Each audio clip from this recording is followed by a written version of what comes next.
Bienvenue dans cette très belle salle Wagram. Je suis Ludovic Cinquin, directeur général France d'Octo.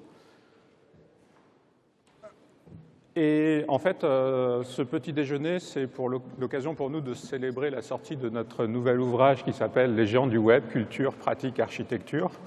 Et donc, c'est un livre qui vous sera remis à la fin de ce petit déjeuner.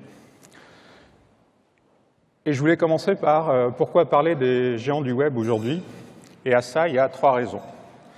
La première, c'est que, je ne vais pas vous parler très longtemps d'Octo, mais pour ceux qui connaissent l'entreprise, cette année a été une année un peu importante pour nous, parce que nous avons refondu notre image et nous avons changé de site web.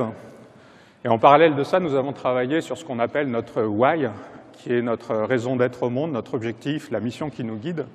Et je vais vous la lire, c'est « Nous croyons que l'informatique transforme nos sociétés. Nous savons que les réalisations marquantes sont le fruit du partage des savoirs et du plaisir à travailler ensemble. Et nous recherchons en permanence de meilleures façons de faire. » Et il n'y a pas très longtemps, je me suis rendu compte que finalement, ce qu'on cherchait à faire, notre raison d'être au monde, en fait, n'était pas très loin de ce que font les géants du web. Donc il y a une résonance entre ce que nous cherchons à faire et ce que réussissent les géants du web. Et c'est aussi la raison pour laquelle, si vous avez envie qu'on vous accompagne sur la mise en œuvre de ces pratiques, nous serions ravis de le faire, puisque notre business model, ce n'est pas la vente de l'édition de bouquins, évidemment. La deuxième raison, c'est que je pense que nous vivons aujourd'hui une révolution assez fondamentale. En tout cas, nous en sommes convaincus chez Octo. Cette révolution fondamentale, c'est le fait que pendant longtemps, le métier de l'informatique a consisté à industrialiser et automatiser des processus qui étaient connus dans l'entreprise. Donc de la compta, des choses qu'on faisait déjà avant avec du papier et des crayons. Depuis le début des années 2000, depuis l'apparition d'Internet, le métier de l'informatique est devenu un petit peu différent, puisqu'aujourd'hui, c'est d'inventer, de découvrir, de tester des processus que jamais personne n'a mis en place auparavant. Et ce changement fait que ça impose de réfléchir à nos façons de travailler avec un prisme nouveau. Et ce qu'on trouve particulièrement fascinant chez les géants du web, c'est que ces acteurs-là ont réussi ont fait table rase du passé. Et ils ont réussi à réinventer des façons de faire de l'informatique qui sont adaptées à la matière qu'on manipule et aux changements technologiques qui nous entourent. Et donc, ils sont en train d'inventer une nouvelle façon de faire de l'informatique qui va nous guider probablement demain. Parce que notre intime conviction, c'est que demain, vous tous dans la salle, vous serez des géants du web. Parce qu'il y a une digitalisation des usages qui est très importante. Donc, il y a de plus en plus de choses qui passent par le web. Parce que demain, il y a l'Internet des objets qui arrive, et donc qui va inonder nos systèmes d'information d'une quantité de données. Et donc demain, les problèmes de volumétrie, de débit et de réactivité qu'ont les géants du web, ça va être les problèmes de tout le monde. Et donc c'est intéressant de voir comment ces pionniers ouvrent la voie par rapport à ça. Et la troisième raison, mais on le découvre qu'aujourd'hui, c'est que visiblement le sujet intéresse du monde, puisqu'en fait, vous avez vu, on a été obligé de changer de salle, et c'est, je crois, la première fois dans l'histoire d'Octo qu'on a autant d'inscrits à un petit déjeuner. Alors, qui sont les géants du web ?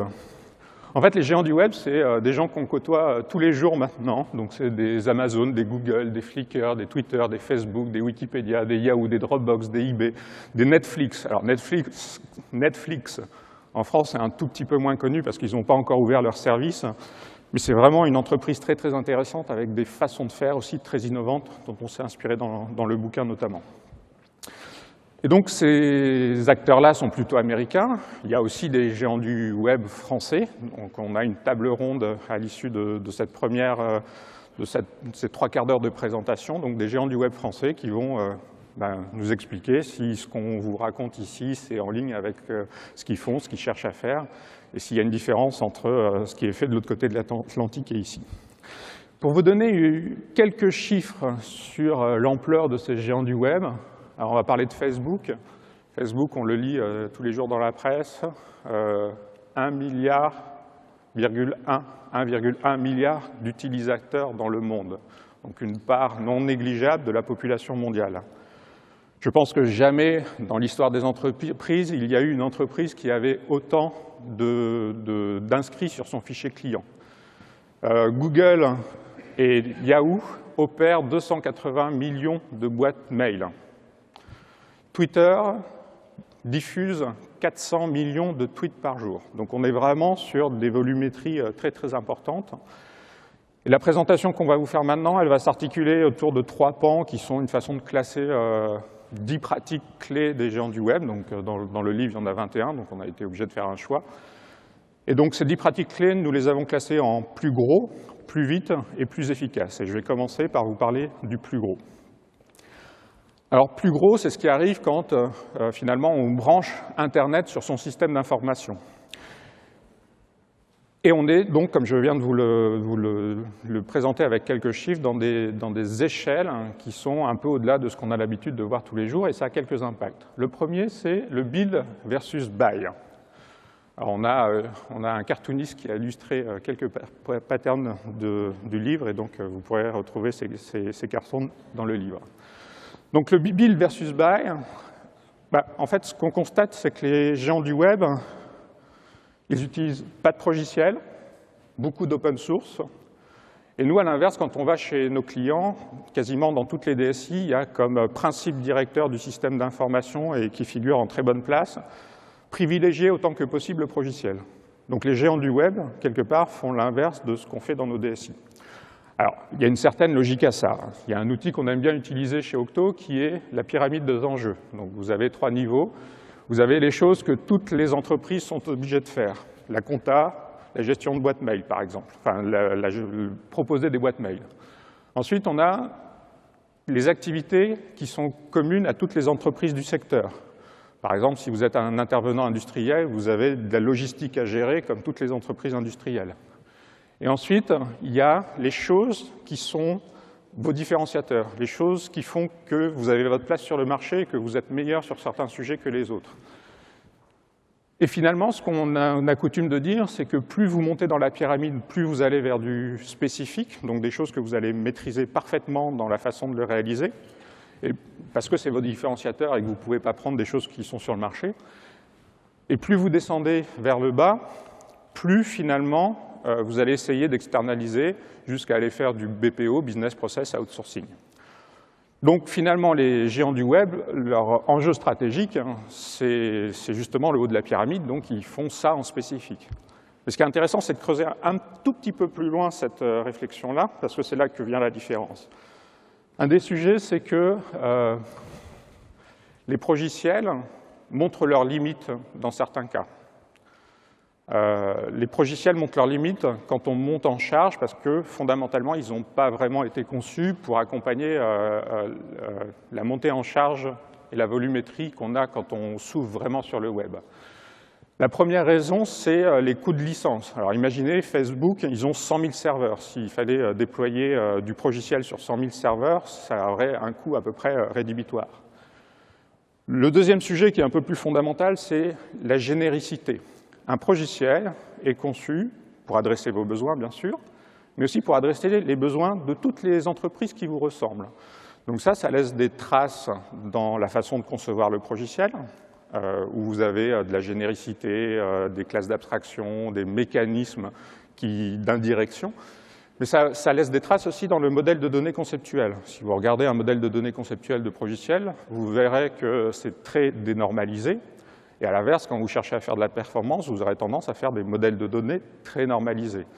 Donc finalement, la capacité qu'a le progiciel à gérer tout un ensemble de besoins se prête assez mal aux enjeux de performance qu'on rencontre quand on est sur Internet, où les géants du web se battent pour des temps de réponse de l'ordre de la milliseconde. Parce que quand ils augmentent leur temps de réponse de 50 millisecondes, c'est ça, le battement de clic ?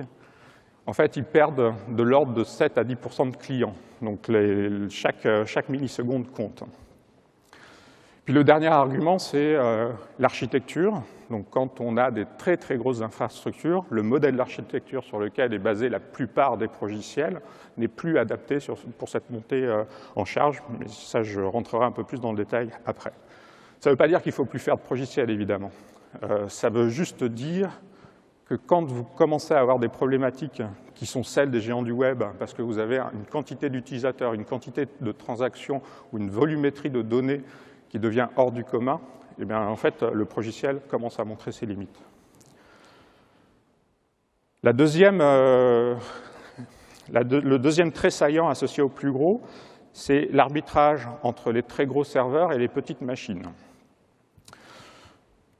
Finalement, si vous voulez scaler, donc passer à l'échelle vers du très gros, vous avez deux grandes options. C'est soit vous prenez les machines les plus grosses possibles, mais en fait, les géants du web sont confrontés à une difficulté qui est même les machines les plus grosses ne parviennent pas à répondre à leurs besoins.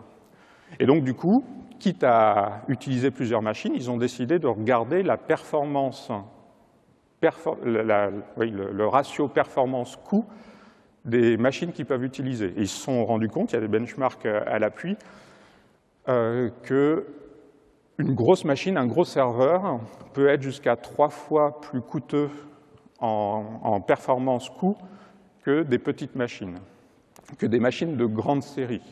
Et donc, du coup, les géants du web, ils ont tranché, quitte à avoir plusieurs serveurs, et bien en fait, on va prendre les machines les moins chères, et les machines les moins chères, c'est des serveurs assez classiques. Alors, ça revient à dire que small is beautiful, donc les petites machines sont mieux. Ce n'est pas sans contrainte non plus. L'une des premières contraintes, c'est qu'exploiter quelques très gros serveurs, c'est quand même infiniment plus simple que d'exploiter des centaines, voire des milliers de petites machines.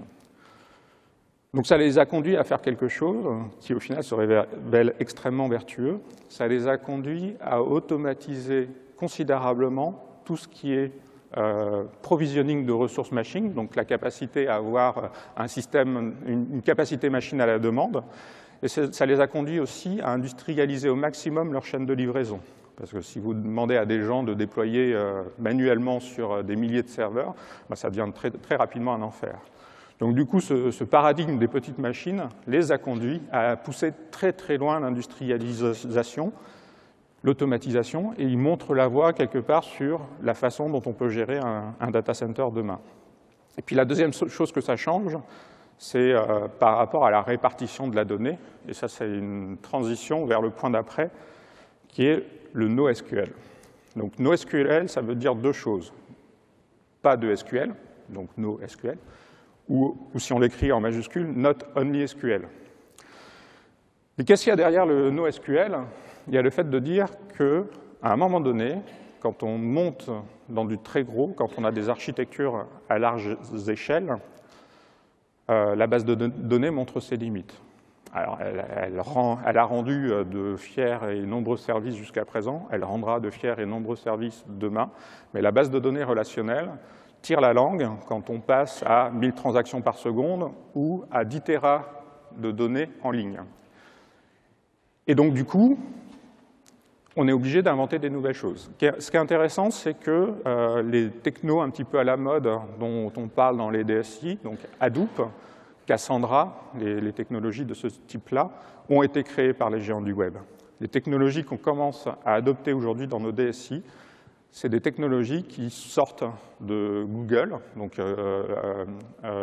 Hadoop c'est le modèle sur lequel Google a créé son index. Ça a été repris par Yahoo, qui ensuite l'a mis en open source. Et Cassandra, c'est le modèle de DynamoDB, à savoir la base de données qui fait tourner Amazon. Alors, on va faire un tout petit peu de technique avec le théorème de Cap, ou théorème de Brewer. Donc, le théorème de Brewer, c'est du nom de la personne qui l'a démontré, parce que c'est un vrai théorème. Et Cap, c'est du nom des initiales qui sont utilisées pour les 3 angles du triangle.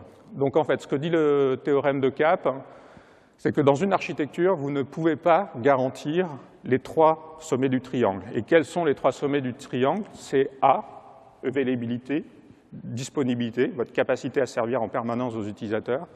C, c'est consistency, donc tous les clients, cohérence en français, tous les clients ont la même vision de la donnée en même temps. Et P, partition tolerance. Alors, partition tolerance, c'est le plus compliqué. A et C, c'est ce qu'on retrouve quand on fait des bases de données relationnelles, qu'on retrouve dans ACID, donc en général, on est assez familier de ça. Partition tolerance, il est un petit peu plus compliqué à comprendre. Donc, chez les gens du web, donc vous avez une quantité de serveurs et vous êtes obligé de distribuer votre donnée sur les différents serveurs. Et en fait, partition tolerance, c'est la capacité de votre informatique à fonctionner quand tous les serveurs qui ont de la donnée ne sont pas capables de communiquer ensemble. Donc quand vous n'êtes pas capable de dire « je suis sûr que c'est ce serveur-là qui a la bonne version de la donnée ». Et donc le théorème de Kapp dit ça, vous n'êtes pas capable de garantir tous ces trois éléments en même temps. Quand on est sur une base monoserveur, sur un seul data center, il n'y a pas de problème, ça passe très très facilement et c'est pour ça qu'on ne s'est jamais posé la question jusqu'à présent. Dès qu'on est sur une myriade de serveurs qui vont conserver la donnée, qui sont répartis dans plusieurs data centers, comme ça se passe pour les géants du web, et ben en fait le P devient important. Et donc le trade-off qu'on n'a jamais eu à faire, mais on s'est toujours focalisé sur le availability et consistency dans les DSI, et ben maintenant il est en train de se déplacer avec l'enjeu de la montée à l'échelle des architectures vers le P. Et en fait, les géants du web, ils s'efforcent de conserver l'availability et le P, enfin le A et le P, parce que c'est ça qui fait qu'on gagne de l'argent. Et on parle maintenant, autour de ces types d'architecture, d'eventual consistency. Et un exemple pour illustrer ça, Amazon fait 4 copies de votre caddie. Et en fait, ils savent que vous avez vraiment passé une commande s'il y a plusieurs copies qui correspondent. Et c'est à ce moment-là qu'ils valident votre commande. Et c'est un changement de façon de voir comment marche l'accès à la donnée dans l'entreprise quand on monte à l'échelle. Jusqu'à présent, c'était de la science-fiction dans nos DSI, mais maintenant, au fur et à mesure qu'on ouvre vers plus de données, plus de transactions sur le web, c'est des sujets qui commencent à avoir une certaine actualité. Et enfin, le dernier point sur le plus grand, c'est l'ouverture des API. Alors, sur ce slide, vous avez quelque chose qui illustre le nombre d'appels API par jour de quelques géants du web par rapport à leur nombre d'employés. Alors, pourquoi mettre en regard ces deux données? Parce que finalement, ça vous donne l'effet de levier que procurent les API ouvertes. Donc Twitter, avec 450 personnes au moment, ça a augmenté depuis, mais au moment où cette étude a été faite, Twitter, avec 450 personnes, donne des services pour 15 milliards d'appels par jour. Donc vous avez un effet démultiplicatif de l'ouverture des API. Cloud, par exemple, c'est un service qui permet de mesurer votre influence sociale sur les réseaux sociaux. C'est une entreprise assez récente qui, avec un effectif assez réduit, en fait, arrive à délivrer son service à beaucoup plus de personnes. Et quelle est la motivation des Open API? C'est finalement, ensemble, on va plus loin. Quelque part, les géants du web ont poussé un cran plus loin quelque chose qui était déjà dans le web de zéro, qui est finalement l'utilisation de la foule pour enrichir ses services. Et une des façons d'y arriver, ça a été l'ouverture des API. Alors, qu'est-ce qu'ils attendent de l'ouverture des API? Plusieurs choses. La première, c'est une source de revenus direct. La première, c'est une source de revenus direct. Donc, Google Maps, par exemple, génère des revenus assez conséquents par l'ouverture de ces API. L'autre argument qui milite en faveur de l'ouverture des API, c'est que ça permet de se faire connaître, ça permet de faire de la pub de sa technologie et ça permet de recruter les meilleurs. Troisième argument, ça permet de générer un écosystème autour de ce que vous êtes en train de faire, de générer des nouveaux usages et d'attirer des gens qui vont construire des services autour de ce que vous proposez dans votre entreprise pour enrichir la valeur de votre service. On peut citer par exemple Zynga qui s'intègre à Facebook par l'utilisation d'API. Et enfin, un exemple, moi, que je trouve intéressant, c'est la capacité, ensuite, une fois qu'on a créé cet écosystème, de voir les pépites qui émergent et potentiellement de les racheter. Un exemple récent, donc, je ne sais pas si vous connaissez, il y a une entreprise qui s'appelle Sparrow, qui est une entreprise française, donc on a aussi des belles startups en France, qui a créé un client mail pour Gmail, donc qui a tout misé sur l'ergonomie du mail et qui a créé un client lourd, potentiellement déconnecté, au-dessus de Gmail. Et cette entreprise s'est faite racheter début d'année par Google, qui très certainement va utiliser cette souche-là pour construire son futur client de Gmail déconnecté, ce que Google n'a pas encore réussi à faire de façon satisfaisante. C'en est fini pour le plus gros, et nous allons passer au plus vite. Vous m'entendez? Oui, j'imagine. Bon, merci Ludovic. Donc moi, je vais passer à le deuxième groupe de pratiques qu'on a nommé plus vite. Après plus gros, je vais parler de plus vite. Alors une citation pour commencer. One of the things we most value at Facebook Engineering is moving fast. Alors, cette vitesse chez Facebook, c'est un élément très important.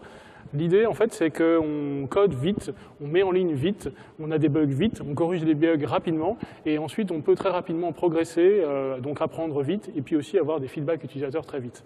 Donc, il y a cette idée de course à la vitesse qui permet d'être rapidement en état de progresser et en état d'offrir un meilleur service à ses clients, et puis en état aussi d'être là avant ses concurrents.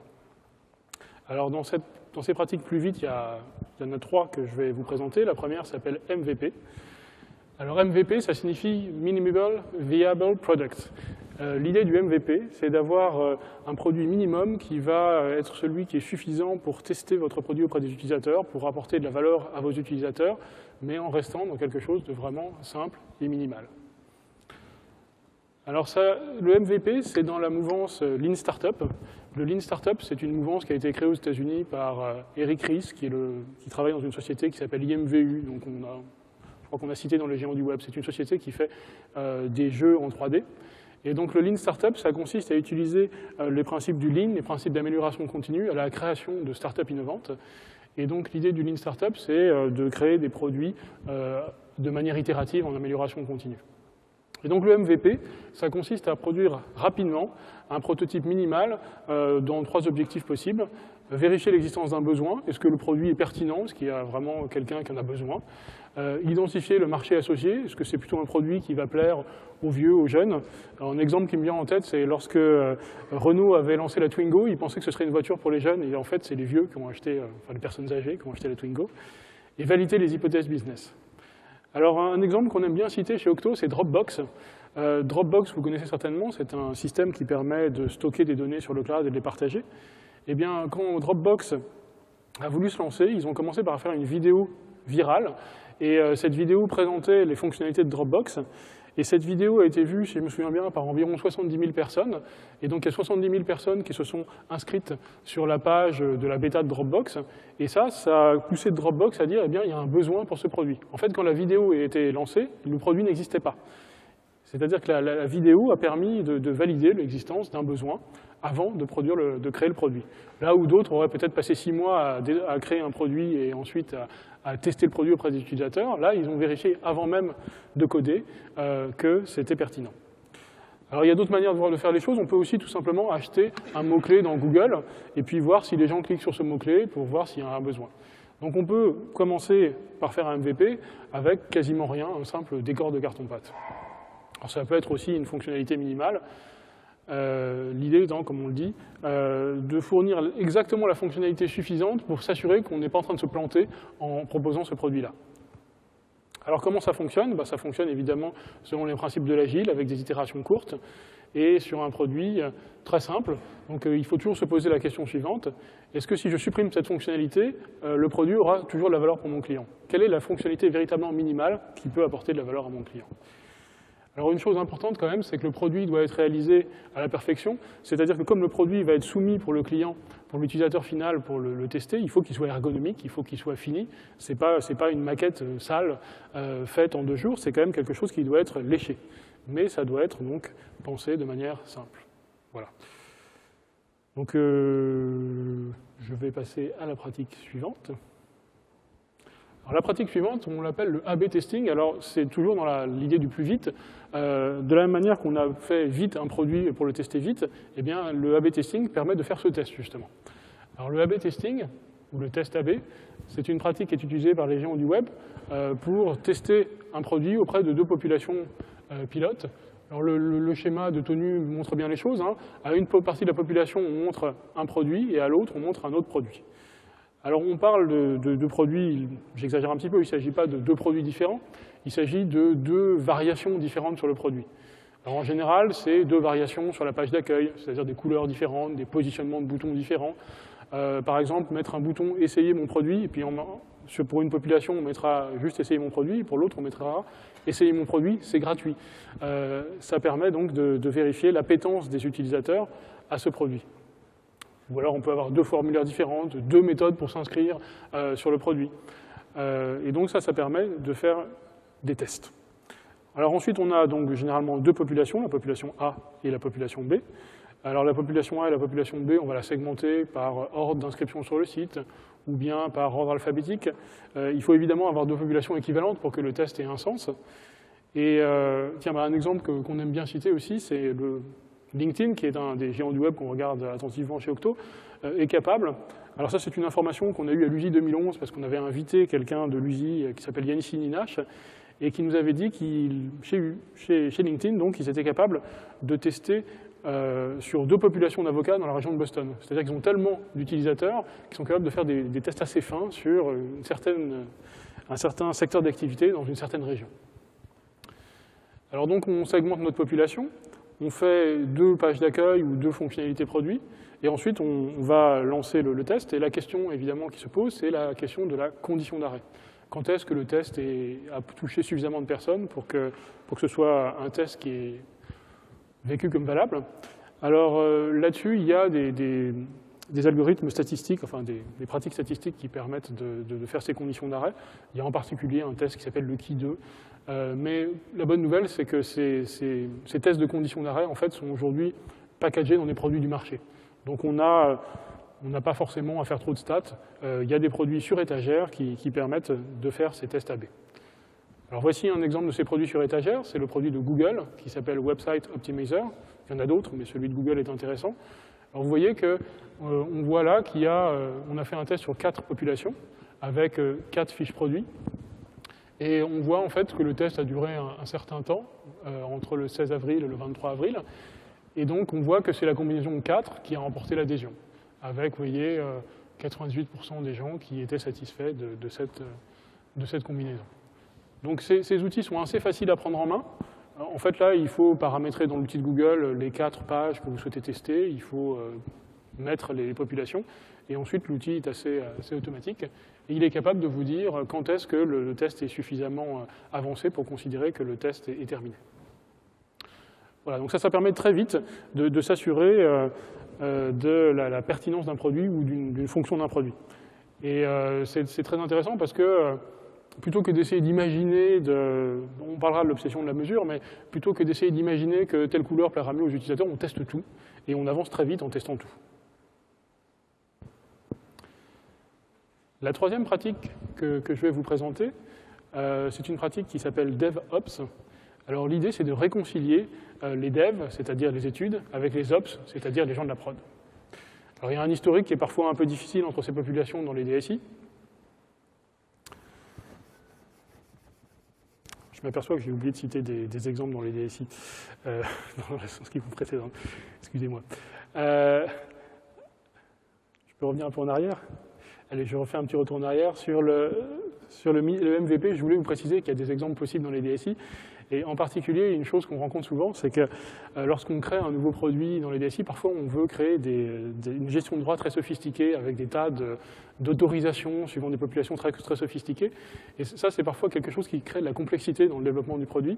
Et c'est quelque chose qui peut faire augmenter la durée du développement. Alors que parfois, dans une DSI, c'est plus intéressant de faire un test en laissant des droits d'accès assez simples, finalement. Laisser tout le monde faire tout le temps du premier test, et puis lorsque le produit évoluera dans ses futures fonctionnalités, on pourra rajouter des droits d'accès. Mais ça peut être tout à fait intéressant de faire un premier test avec des droits d'accès simplifiés. Je pense que c'est un exemple qu'on rencontre souvent dans les DSI. Et le test AB, eh bien, ça peut se faire évidemment lorsqu'on crée n'importe quel intranet pour tester les visuels, les fonctionnalités auprès des utilisateurs internes. Alors je reviens à DevOps. Donc l'idée est donc de casser le mur d'incompréhension qu'il peut y avoir entre les développeurs et la prod au travers de 3 pratiques. Alors la première pratique, qu'on appelle infrastructure as a code, elle consiste à faire en sorte que tous les environnements de prod puissent être provisionnés par du code. C'est-à-dire que là où dans le temps, dans la prod, on utilisait des scripts système, on va de plus en plus vers un outillage qui permet de déployer des machines virtuelles, qui permet de déployer des logiciels, des middleware dans ces machines virtuelles, qui permet de déployer du code applicatif dans ces machines virtuelles.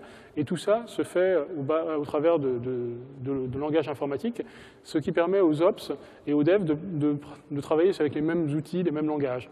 Donc ça permet aux gens des développements de mettre en prod directement leur production, parce que c'est du code informatique, quelque chose qu'ils maîtrisent assez bien. Donc ça permet de grandement faciliter la mise en production du code informatique. La deuxième pratique, c'est le continuous delivery. Alors ça, c'est très important dans l'idée d'aller plus vite. Le continuous delivery, ça consiste à mettre en production très régulièrement le code qu'on a produit au niveau des études. Alors on aura un slide là-dessus juste après. Et la troisième chose, c'est la culture de la collaboration. Donc c'est d'avoir de plus en plus de rituels entre les gens de la prod et les gens du dev pour mieux collaborer. Donc il y a un certain nombre de réunions rituelles, et en particulier une que j'aime bien citer, qu'on aime bien citer chez Octo, c'est ce qu'on appelle le post-mortem. Le post-mortem, ça consiste, lorsqu'il y a eu un problème en prod, de se réunir entre les gens du dev et de la prod, et puis d'analyser les causes de ce problème. Alors on parle dans les méthodes Lean du 5 pourquoi, donc pour analyser les causes profondes, on dit pourquoi, et donc on arrive à comprendre d'où venait véritablement le problème, et donc c'est une pratique qui permet d'éviter que les problèmes se reproduisent, donc qui permet de tirer des enseignements des bugs qu'on a pu avoir en prod. Alors je vais insister un peu plus sur le continuous delivery. Le continuous delivery, l'idée c'est d'être capable de faire des mises en prod très régulièrement. Alors pour vous donner des exemples des géants du web, chez Flickr on fait jusqu'à 10 mises en production par jour. Chez Facebook on en fait 2. Je crois que chez Etsy ça peut monter jusqu'à 20. Bon, on n'a pas cité Etsy dans l'introduction, mais c'est un site de commerce électronique bien connu aux États-Unis. Alors, l'idée qui est derrière tout ça, c'est que plus il est difficile de déployer, plus il faut le faire souvent. Parce que quand on fait une mise en production une fois par an, c'est souvent un événement un peu dramatique, c'est souvent un événement qui se passe mal, où on a des surfroids au moment de la mise en production, on va rester un week-end au travail pour faire cette mise en production, et puis il y a souvent des choses qui se passent qui n'étaient pas prévues.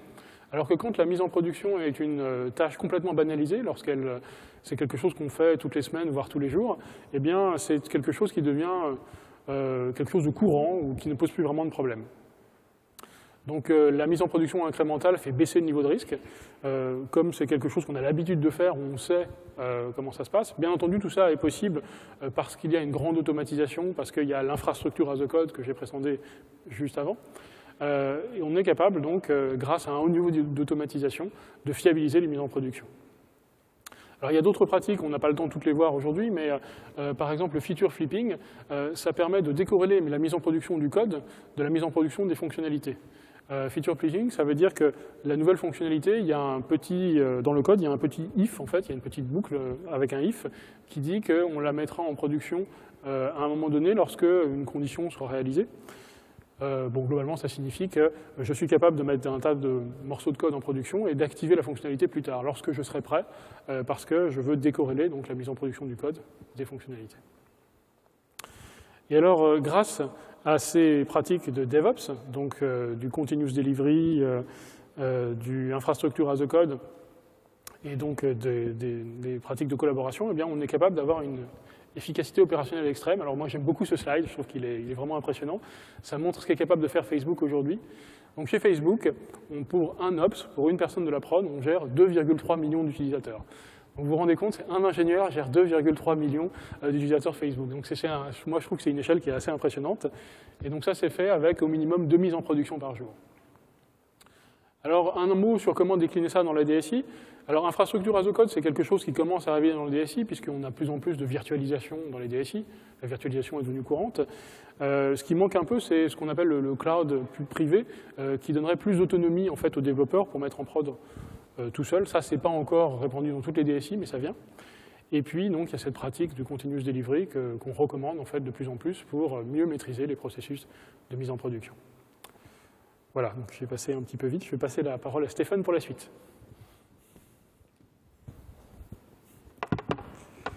Comme Guillaume vous le disait, ces géants du web, ils sont très efficaces dans leur manière d'opérer leur système. Un autre chiffre qui circule, c'est celui d'un administrateur système pour 3 à 4 000 machines. Et alors, quel est le secret de l'efficacité de ces géants du web? On pense aussi à leur taux de disponibilité de leur application. Un de leurs secrets, c'est celui que je vais vous expliquer maintenant, c'est le fait d'être des véritables obsédés, des obsédés de la mesure, comme le personnage qui est représenté ici sur cette illustration, et donc qui a mis son environnement de travail positionné au millimètre près. De la même manière, les gens du web vont tout mesurer. Alors, tout mesurer, ça ne veut pas dire n'importe quoi non plus. Le principe de base, vous le connaissez, vous avez tous des tableaux de bord avec des métriques qui vous sont remontées, sans doute pour piloter votre activité. Parce que si on ne mesure pas, on est dans l'opinion, on est dans le subjectif. Et si on ne mesure pas, on n'est pas capable de s'améliorer puisqu'on ne connaît pas la situation où on est et où on veut aller. Donc, c'est vraiment un trait culturel très saillant chez les géants du web, cette obsession de la mesure. Et à tel point qu'on a pu voir chez certains de ces géants du web, donc une phrase américaine très connue, un petit peu détournée, « In God we trust, everything else we test », ce qui veut dire donc en français Dieu, on lui fait confiance, par contre tout le reste, on demande à tester, on demande à voir. Alors l'idée derrière, c'est de mettre des métriques partout. Concrètement, qu'est-ce que ça veut dire? Ça veut dire que quand vous affichez par exemple une page web, les gens du web, ils vont mesurer derrière le temps que va mettre cette page web à être générée sur leur serveur. Ils vont mesurer le temps qu'elle va être mise à être transmise sur le réseau pour être affichée sur votre terminal. Ils vont mesurer bien sûr toutes les consommations au niveau matériel, CPU, donc le processeur, la mémoire, voilà, les occupations des espaces disques qui va leur permettre de faire ce qu'on appelle du capacity planning, hein, donc de prévoir à quel moment ils vont devoir rajouter des machines, des choses comme ça. Ça va aussi donc avec la pratique du test automatisé, dans le sens où un test, ça vous donne une mesure qui est précise, c'est rouge, ça passe pas, c'est vert, c'est bon, c'est OK, vous pouvez aller. Donc l'idée derrière, c'est de baser les décisions qu'on va prendre en matière d'investissement, en matière enfin, toutes les actions au quotidien lorsqu'on travaille, de les baser sur des choses concrètes, sur des métriques. Et donc l'idée, c'est de rentrer dans des cycles courts d'expérimentation-apprentissage. C'est encore une fois, c'est une pratique qui sous-tend un petit peu tout ce dont on vous parle. Par exemple, le test AB, derrière, l'idée, c'est de faire des mesures sur 2 populations d'utilisateurs pour ensuite les comparer et choisir celle qui fonctionne le mieux. Donc voilà, on est dans des cycles courts d'expérimentation, on apprend, on progresse et on s'améliore au quotidien. Donc ce qu'on peut donner aussi comme exemple, par exemple, c'est chez Google, ils ont poussé l'obsession de la mesure très loin puisque aussi bien dans leur cafétéria, qui sert des encas, donc des snacks à leurs salariés, ils vont mesurer quels sont les petits encas qui sont plébiscités, de façon à servir dans la cafétéria les petits plats qui plaisent le plus à leurs salariés, quoi, les barres aux céréales plutôt que les gâteaux au chocolat, des choses comme ça. Donc ça peut paraître un petit peu accessoire, mais en définitive, ça contribue à améliorer le cadre de travail et aussi à retenir ses salariés, hein, puisqu'il y a un enjeu fort là-dessus. Un autre exemple chez Google aussi, ils ont utilisé des données qu'ils avaient en interne en matière de ressources humaines. Ils ont donné à une équipe de chercheurs en interne. Ils leur ont dit, OK, maintenant, trouvez-moi des bonnes règles de management en étudiant ces données RH qu'on a chez nous. Donc, vous allez me dire qu'ils ont un petit peu réinventé l'eau chaude parce qu'ils ont trouvé des règles de management qui sont très connues. Par exemple, le fait de devoir balancer, de devoir équilibrer le feedback positif et le feedback négatif qu'on fait à quelqu'un qu'on manage. Donc voilà, ils ont trouvé une dizaine de règles comme ça. Donc ils ont inventé l'eau chaude, OK, mais la différence, c'est qu'ils ne sont pas basés sur un dire d'experts supposé. Ils ont démontré scientifiquement sur la base d'éléments que ces règles de management sont pertinentes. Donc derrière, ils peuvent les appliquer systématiquement et ils sauront qu'ils auront un résultat. Et je vais citer très rapidement donc, le directeur technique d'Amazon qui dit que pour que l'innovation fleurisse, vraiment, la mesure doit régner dans l'entreprise et surtout pas de s'appuyer sur des histoires de position hiérarchique en interne pour se faire valoir. Donc voilà, la mesure doit régner chez les géants du web et chez vous aussi si vous voulez vous confronter à eux.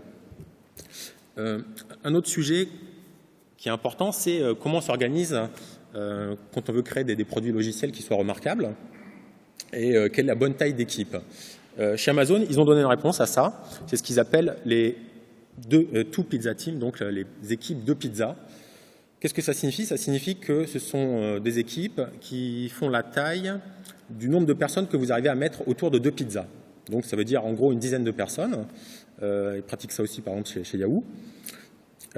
Et c'est pas sans raison puisqu'il y a des études qui ont montré que si vous avez des équipes qui sont trop petites, 5 personnes, en dessous de 5 personnes, les équipes vont manquer de créativité, elles vont être un peu fragiles aux événements externes. C'est un problème de dynamique de groupe. Au-delà, par contre, d'une douzaine, quinzaine de personnes, les équipes perdent radicalement en efficacité. parce que vous démultipliez les canaux de communication au sein de l'équipe et cette chute de productivité des équipes, elle est sensible dès que vous dépassez le seuil de 7 personnes en définitive. Voilà, donc restez sur des petites équipes, c'est l'un des secrets des géants du web. Une conséquence qu'il va y avoir, c'est que ça va impacter les noms de vos salles, puisque, par exemple, vous allez associer l'équipe numéro 2 à la salle Funghi et Calzone, et la salle numéro 4 à 4 saisons et Pizza Margherita. Voilà, donc bon, c'est pas une conséquence très fâcheuse, donc vous devriez arriver à gérer.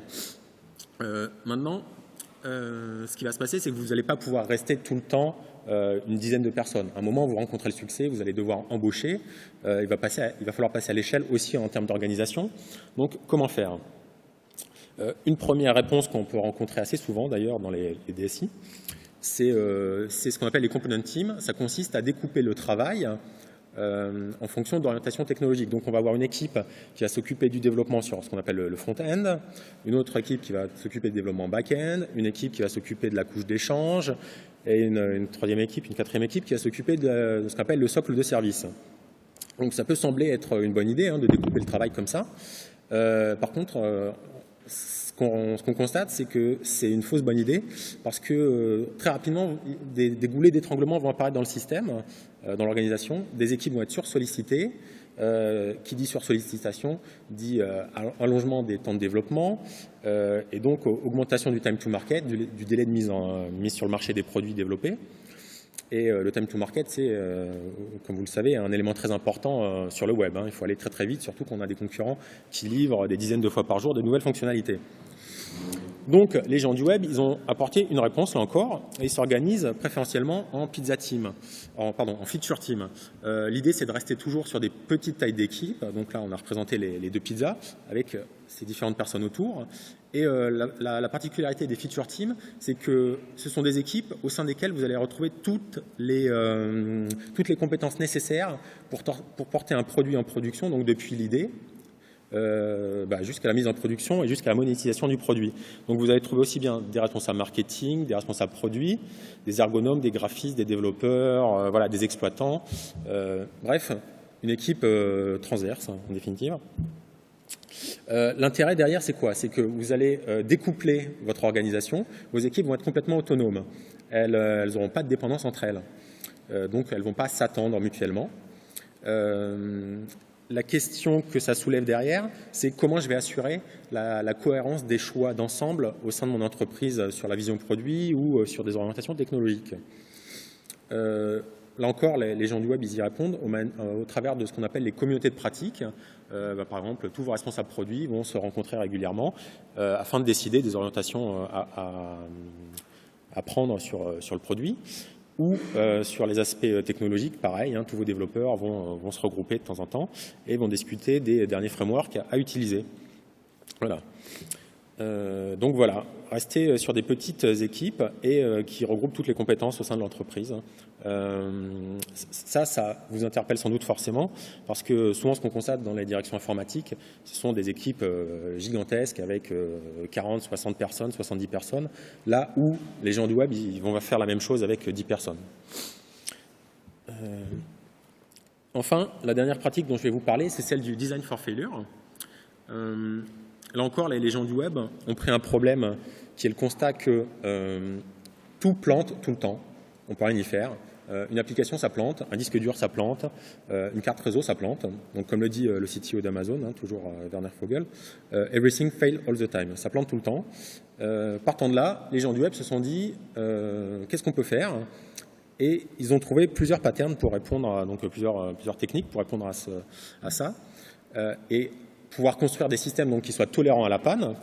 Le premier, Ludovic vous en a parlé, c'est la cohérence finale. Donc leurs systèmes sont capables de continuer à fonctionner alors que derrière, des données peuvent être incohérentes pendant un certain temps. Vous mettez à jour votre profil sur un réseau social, vous voyez la mise à jour. Par contre, les gens qui vont consulter votre profil dans les minutes qui suivent ne vont pas forcément voir la même donnée et votre profil ne sera pas à jour chez eux. Leur système arrive à fonctionner comme ça. Le Graceful Degradation, c'est une autre technique qui est connue sous le nom de mode dégradé. Donc ça consiste, par exemple, si vous utilisez Gmail depuis votre terminal mobile, un endroit où vous n'avez pas beaucoup de réseau, vous allez pouvoir constater que de temps en temps, parce qu'ils mesurent tout, ils ont cette option de la mesure, ils se rendent compte que la page qui est en train de vous être transmise, elle met un petit peu longtemps à s'afficher sur votre terminal. Et là, l'application vous demande si vous voulez basculer vers une IHM simplifiée. Ça va vous permettre de consulter et d'envoyer des mails. Vous n'aurez pas toutes les fonctionnalités de Gmail, mais vous aurez l'essentiel. Donc voilà, une autre manière de répondre à ce problème. Feature flipping, cette fois, c'est Guillaume qui vous en a parlé. Ça permet, comme il vous l'a dit, donc de décorréler la mise en production de l'activation de fonctionnalités. Et vous pouvez aussi faire le contraire, c'est-à-dire que vous pouvez désactiver en production des fonctionnalités. Donc imaginez que vous ayez à faire face à un pic de charge parce que voilà, plein d'utilisateurs se précipitent sur votre système, vous avez beaucoup de succès suite à une annonce quelconque. Grâce au feature flipping, vous allez potentiellement pouvoir désactiver des fonctionnalités qui seraient très coûteuses en ressources, de manière à pouvoir rééquilibrer la charge de votre puissance de calcul sur les fonctionnalités vraiment au cœur de votre système. Finalement, le dernier élément dont je vais vous parler, ce sont les armées de singes. Et pour ça, je vais me retourner vers Netflix, donc cette société de streaming vidéo, donc de vente de vidéos à la demande sur Internet, qui occupe 30% de la bande passante en prime time aux États-Unis aujourd'hui. Netflix, pareil, ils se sont dit quelque chose qui semble paradoxal. La meilleure façon d'éviter de planter, c'est de planter continuellement. Alors, qu'est-ce que ça signifie, cette histoire ? De la même manière qu'aujourd'hui, dans toutes vos directions informatiques, vous mettez en œuvre ce qu'on appelle des plans de continuité de l'activité qui vous amènent à tous les ans faire 1 voire 2 exercices de ce qu'on appelle les DRP, Disaster Recovery Plan, qui consiste à simuler la perte d'un data center et vérifier que vous arrivez quand même à faire le boulot. Les géants du web pratiquent la même chose, simplement ils le pratiquent de manière systématique et quotidiennement.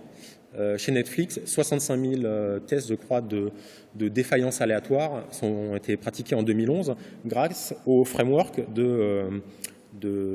d'armée de singes. Alors, qu'est-ce qu'une armée de singes?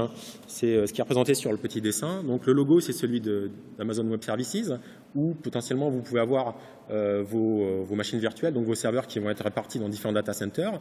Et ces armées de singes, ce sont des petits programmes qui sont installés sur chacun des environnements et qui vont aléatoirement faire planter une de vos machines.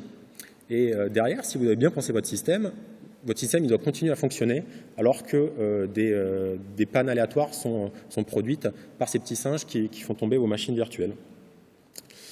Donc, encore une fois, c'est la même pratique que ce qui est fait au quotidien dans beaucoup de DSI, mais c'est systématisé et fait quotidiennement des dizaines de fois par jour chez les géants du web. Et ce pattern donc clôt notre petite balade au milieu des patterns des géants du web. Donc on va passer à la table ronde.